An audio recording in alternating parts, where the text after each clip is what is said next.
Student, you are the most welcome to online classes. Myself Pankaj Tiwari, and I am today going to explain here the history of class 10 chapter Nationalism in India. In this chapter, student, I am going to explain here the idea of सत्याग्रह.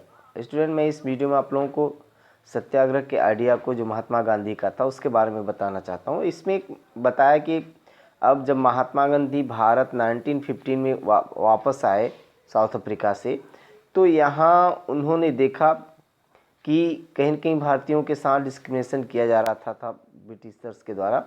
तो उनके पास एक view था, वो पहले से जानते थे कि साउथ अफ्रीका में एक स्ट्रगल में उन्होंने जो है नॉन वायलेंस तरीके से भारतीयों को फ्री कराने की कोशिश किया था.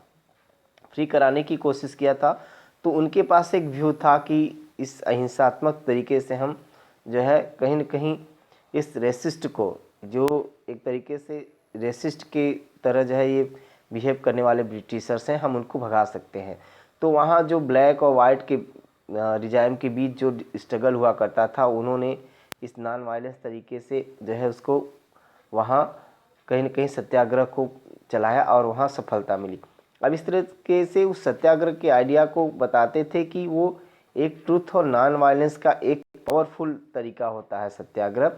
अब इसमें वो कहते थे कि अगर कोई कारण सच्चाई के लिए है तो हमें उसके लिए स्ट्रगल करना चाहिए, और अगर वो अनजस्ट है, अन्यायपूर्ण तरीके से कोई काम कराया जाता है तो हमें उसका विरोध करना चाहिए, और वो भी फिजिकली नहीं होना चाहिए. कहने का मतलब वो हिंसात्मक नहीं होना चाहिए. अगर ऑपरेसर से लड़ना है तो हमें अहिंसात्मक तरीके से ट्रुथ के लिए लड़ना चाहिए. इस तरीके से उनका कहना था कि सत्याग्रह का मतलब होता है कि नॉन वायलेंस तरीके से स्ट्रगल करना. और उनका कहना था कि अगर हम लोगों में चेतना जागृत करते हैं ऑपरेसर के विरुद्ध में, तो इस तरीके से हम जो है अगर नॉन वायलेंस तरीके से अपना विरोध जताते हैं तो ये क्या है, एक सच्चाई का शक्ति होता है जो किसी भी तरीके से फोर्स्ड करके कोई काम नहीं करा सकता, और वो ट्रुथ और नॉन वायलेंस तरीके से किया जाना चाहिए. और महात्मा गांधी का कहना था कि अगर हम देखते हैं कि अगर इस तरीके का विरोध होगा तो अंत में यही होता है कि बाउंड टू अल्टीमेटली ट्रिम्फ. जो स्ट्रगल है अगर सच्चाई से नॉन वायलेंस तरीके से होता है तो अंत में उसी की विजय होती है. तो महात्मा गांधी के इस धर्म को, नॉन वायलेंस का जो धर्म था, उससे भारतीयों को यूनिट किया, या non violence truth and non violence तरीका जो था उसी को उनका धर्म कहा जाता है. उसी धर्म के तरीके से जो है भारतीयों को उन्होंने एकजुट किया, यूनिट किया. और इस तरीके से जो है भारत में गांधी जी के आने के बाद हम कह सकते हैं कि 1915 में जब भारत में गांधी जी आए तो एक तरीके से कह सकते हैं कि भारतीय इतिहास का एक टर्निंग पॉइंट हो गया. अब इस तरीके से बताया कि गांधी जी के अराइवल के बाद वो जो है सत्याग्रह स्टार्ट किए. तो उसके लिए उन्होंने पहले सत्याग्रह जो है वो स्टार्ट किया. तो वो जो है 1960 में ट्रेवल करके चंपारण गए. चंपारण बिहार में गए. जो वहाँ के पीसेंट थे वो स्ट्रगल कर रहे थे, उनके साथ जो है दमनकारी नीति अपनाया जा रहा था. तो उनको जो प्लांटेशन सिस्टम से काम कराया जा रहा था, उन्होंने वहाँ महात्मा गांधी ने जो चंपारण के किसान थे उनसे कहा कि इस तरीके के प्लांटेशन का जो है सत्याग्रह तरीके से सत्य और ट्रुथ एंड नॉन वायलेंस तरीके से विरोध करना प्रारंभ कर दें.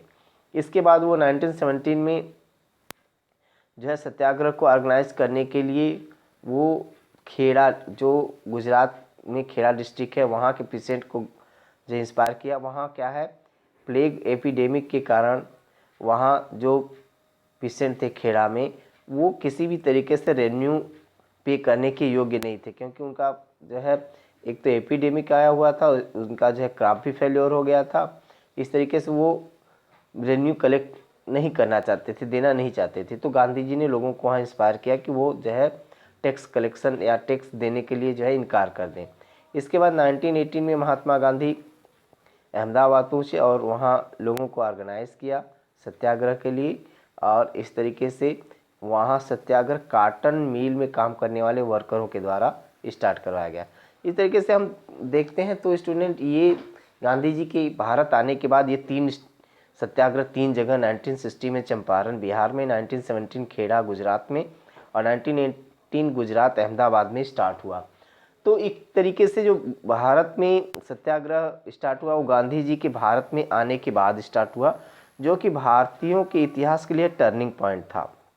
अब इसके बाद जो है गांधी जी जब भारत आते हैं तो 1918 के बाद 1919 की बात करते हैं। तो 1919 में जो है गांधी जी ने डिसाइड किया कि वो एक तरीके से सत्याग्रह स्टार्ट करेंगे। किसके लिए? Rowlatt act. रॉलट एक्ट 1919 में आया हुआ था और ये रॉलट एक्ट जो है जो इम्पीरियल लेजिस्लेचर था उसके द्वारा हरिकली जो है पास कर दिया गया। अब इसमें क्या है, भारतीय जो थे उस काउंसिल में नहीं थे, तो इस तरीके से वो देख रहा था कि जो government of India act Bharat आया हुआ था, गवर्नमेंट ऑफ इंडिया एक्ट में जो है वो भारतीय कहीं न कहीं एक तरीके से राजनीतिक उथल पुथल हो गया था भारतीयों में। तो इस राजनीति को सुप्रेस करने के लिए जो है रॉलट एक्ट लाया गया था 1919 में। अब इस तरीके से भारतीय यहाँ जब विरोध करना प्रारंभ कर दिए तो गवर्नमेंट को जो है इनॉर्मस पावर दे दिया गया रॉलट एक्ट के तहत। और इनॉर्मस पावर दे दिया गया उसमें जो है किसी भी भारतीय पर बिना किसी तरीके के मुकदमा चलाए 2 वर्ष के लिए उन्हें जेल भेजने का प्रोसेस था। अब इस तरीके से गांधी जी ने नॉन वायलेंस तरीके से सिविल डिसओबीडियंस स्टार्ट कर दिया इस अनजस्ट लॉ के लिए, और उन्होंने जो है हड़ताल करना शुरू कर दिया। 6 अप्रैल 1919 से हड़ताल करना स्टार्ट कर दिया। अब एक तरीके से तो यहाँ हड़ताल देखा गया कि हड़ताल स्टार्ट कर दिया गया। अब इसके बाद क्या है, हड़ताल स्टार्ट कर दिया गया, रैलियाँ ऑर्गेनाइज की जाने लगी। कई शहरों में जो वर्कर हुआ करते थे वो चाहे वो रेलवे वर्कशॉप के हों, शॉप के हों, वो सब जो है बाइकाट करना प्रारंभ कर दिए। इस तरीके से एक लोगों में एक अपराइजिंग स्टार्ट हो गया और लोग कम्युनिकेशन के माध्यम से या रेलवे के माध्यम से, टेलीग्राफ के माध्यम से जो जुड़ते थे उसको डिस्टर्ब कर दिया गया, जो है लोगों के द्वारा बाइकाट किया जाने लगा। और इस तरीके से ब्रिटिश एडमिनिस्ट्रेशन ने डिसाइड किया कि इसको अब शांत कराया जाए। उसको शांत कराने के लिए क्या किया गया कि जो लोकल लीडर हुआ करते थे, जो लोकल लीडर जहाँ मिलते थे उनको वहीं पकड़ करके जो है बंद कर दिया जाता था। और अमृतसर में इसी तरह कई लोगों को बंद किया गया। फिर महात्मा गांधी को जो है दिल्ली में इंटर करने से रोक दिया गया कि वो दिल्ली में इंटर नहीं कर सकते। और इस तरह 10 अप्रैल को पुलिस का जो है अमृतसर में लोगों पीसफुल लोग जो है जो प्रोसेशन कर रहे थे, विरोध कर रहे थे, उनके ऊपर फायर स्टार्ट कर दिया। और इस तरीके से लोगों के ऊपर जो है इस तरीके का जो विरोध हुआ तो लोग भारतीय जो थे वो लगे बैंकों को, पुलिस स्टेशन को, रेलवे को जो है एक तरीके से अपना टारगेट बना करके उसके ऊपर जो है विरोध जताना, धरना प्रदर्शन करना, इस तरह प्रारंभ कर दिया। अब इस तरीके का ये जो मार्शल लॉ था ये पूरी तरीके से जनरल डायर के कमांड में दे दिया जाता है कि जो है ये जो लॉ है जनरल डायर के द्वारा इसे जो है इस लॉ को जो है या इस जो रॉलट एक्ट है उसको जो है संरक्षित या उसके द्वारा देखा जाएगा। अब क्या हुआ कि 13 अप्रैल 1919 को जो है अमृतसर में जलियांवाला बाग है, पंजाब अमृतसर में जलियांवाला बाग है। वहाँ क्या था कि वो एक क्लोज्ड ग्राउंड है जलियांवाला बाग में।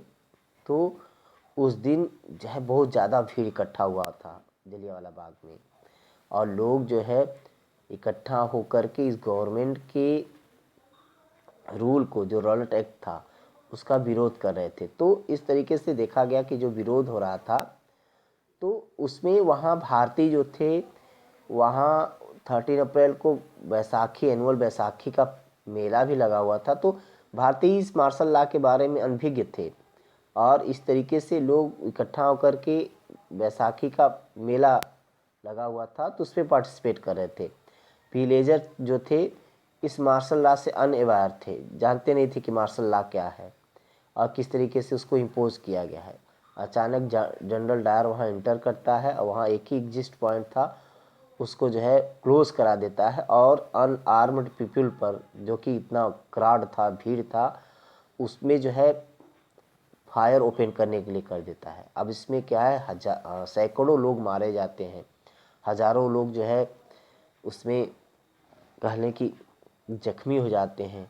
और इस तरीके से जनरल डायर का जो मुख्य व्यू था वो था कि वो जो है लोगों के ऊपर जो है एक तरीके से जो उसका ऑब्जेक्टिव था वो जो है मोरल इफ़ेक्ट डालना चाहता था, लोगों के माइंड के ऊपर मोरल इफ़ेक्ट डालना चाहता था।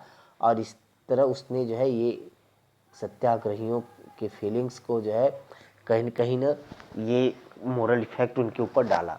अब इसके बाद देखा गया कि जब जलियांवाला बाग का जो है मास्करी हो गया तो देखा जाने लगा कि इस तरीके के न्यूज़ पूरे नॉर्दर्न इंडिया में फैल गया, टाउन्स में, नॉर्दर्न इंडिया के टाउन्स में फैल गया और लोग अलग अलग जगह स्ट्राइक करने लगे और ब्रिटिशर्स से या पुलिस से जो क्लैश होने लगा।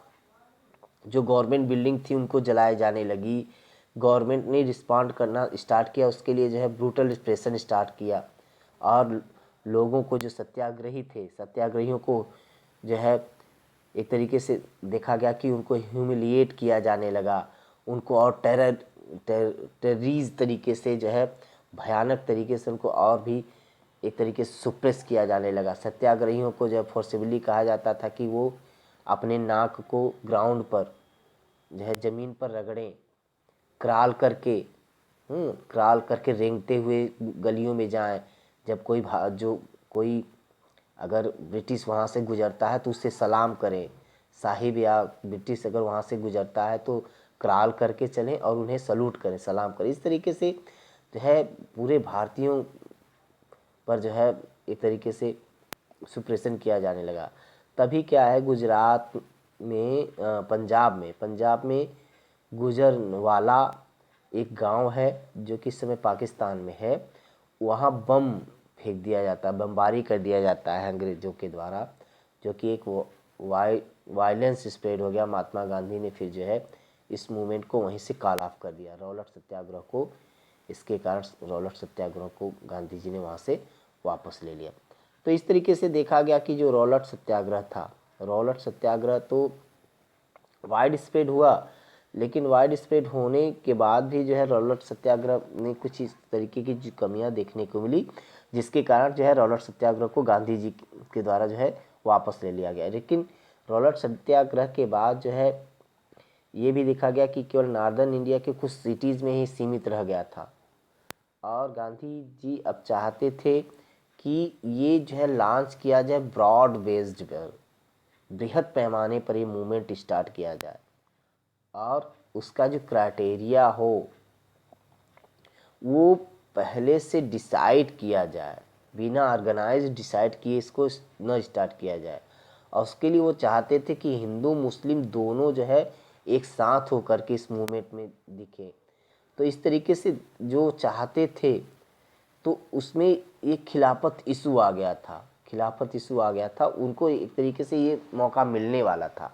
और उसमें देखा गया कि फर्स्ट वर्ल्ड वार में जो ओटोमन एम्पायर टर्की का था, वहाँ का जो शासक था, ऐसा र्यूमर फैल गया कि जो हार्श ट्रीटी साइन किया गया फर्स्ट वर्ल्ड वार के बाद ब्रिटिशर्स के द्वारा और ओटोमन एम्पायर के एम्परर के द्वारा, उसमें ये र्यूमर फैल गया कि बहुत सारे रिस्ट्रिक्शन जो है वो ब्रिटिश के द्वारा इस ओटोमन एम्पायर के शासक के ऊपर लगा दिया गया है।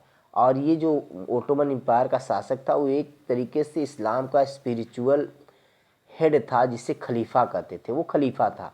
अब खलीफा के ऊपर जब पूरे इस्लामिक नेशन के खलीफा के ऊपर जब रिस्ट्रिक्शन लगा दिया गया तो क्या हुआ कि ये खिलाफ जो है खलीफा को जो है एक तरीके से कहा गया कि बहुत से पावर जो थे, टेम्पोरल पावर दिया गया था उसको, खलीफा को कमिट किया गया। और ब्रिटिश जो है वो ब्रिटिशर्स के द्वारा जो संधि में बहुत सारा रिस्ट्रिक्शन और जो वार में जो लॉस हुआ था उसके खर्च को उसके ऊपर थोप दिया जाना, जिससे कि बहुत सारा इफेक्ट जो है, मोरल इफेक्ट पूरे देश के, पूरे विश्व के सभी देश के जो मुस्लिम थे उनके, मुस्लिम समुदाय के ऊपर पड़ा। तो ये जो है इफेक्ट भारतीय मुस्लिमों पर भी पड़ा।